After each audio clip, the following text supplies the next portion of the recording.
আসসালামু আলাইকুম। আজকে ফজরের নামাজ পড়ে আমরা তিনজনে হাঁটার জন্য এখানে আসছি। ব্যায়ামের উদ্দেশ্যে হাঁটাহাঁটি করবো ইনশাল্লাহ কতক্ষণ। তো ইনশাল্লাহ আমরা আসছি আমাদের এখানে নতুন জায়গা আমরা আসছি। এটা হচ্ছে মাহাবুলার শেষ প্রান্তে ফিনতাস। তা আগে ছিলাম আবু হালিফাতে। তো এখানে নতুন জায়গায় আসছিলাম, খুবই মন খারাপ ছিল, ভাবছিলাম এখানে হাঁটার কোনো জায়গা নাই। দেখ আলহামদুলিল্লাহ অনেক সুন্দর একটা প্লেস পাওয়া গেছে আসার জন্য। তো আজকে আসলাম তিনজনে মিলে ফজরের নামাজ পড়েই। তো ব্যায়ামের উদ্দেশ্যে আসছি এখানে, না আমরা হাঁটাহাঁটি করবো কতক্ষণ। তো জায়গাটা খুবই সুন্দর, একটা অনেক সুন্দর একটা পরিবেশ মাশাআল্লাহ, অনেক গাছগাছালি এখানে।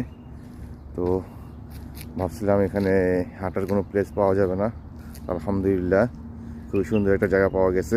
তো এখানে ইনশাআল্লাহ আমরা প্রতিদিন আসবো এখানে হাঁটার জন্য। তো পরিবেশটা অনেক সুন্দর। আমরা আগে যেখানে ছিলাম আবু হালিফাতে, আবু হালিফায় অনেক বছর ছিলাম। তো ওখানে হাঁটার জন্য জায়গা ছিল, কিন্তু এরকম এত সুন্দর ছিল না। আলহামদুলিল্লাহ এখানে অনেক সুন্দর একটা জায়গা পাওয়া গেছে। তো পরিবেশটা খুবই সুন্দর, অনেক বড় একটা জায়গা, অনেক গাছগাছালি মাশাআল্লাহ। তো ইনশাআল্লাহ ভিডিওটা কেমন লাগছে সবাই কমেন্ট করে জানাবেন, আর বেশি বেশি শেয়ার করবেন, সাবস্ক্রাইব করবেন। সবাই ভালো থাকবেন, আল্লাহ হাফেজ, আসসালামু আলাইকুম।